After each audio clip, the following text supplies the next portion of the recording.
Hi mga mahal, ang ating topic ngayon na tinatanong ni Josh TV. Ang tanong niya ay, Ma'am Aika, gusto mo ba yung idiniliin ng madiin? Paborito ko kasi yung parang hinahalukay yung kalooban niyan. So yan ang ating pag-uusapan for today's video.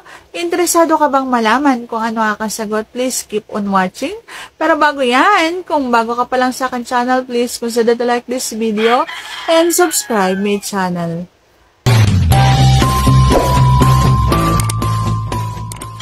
Kaya ako nasabing gusto ko ng pukpukan lagarian sa mga nakaraang vlog ko kasi gusto ko yung maniin, yung parang itinododo mo pa, sinasagad mo pa hanggang kaloob-looban, yung parang hinahalukay mo pa sa loob.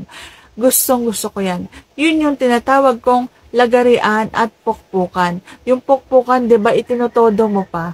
Kaya gusto ko yan. So, siyempre, ang sagot sa tanong mo ay gusto ko yan. Kapag ka nagpapalakpakan, gusto ko yung binabaon, dindiin, sagad na sagad, at mabilisan para masarap. Yung parang wala na kayong bukas. Yung parang gigil na gigil. Yun yung mga gusto ko sa palakpakan.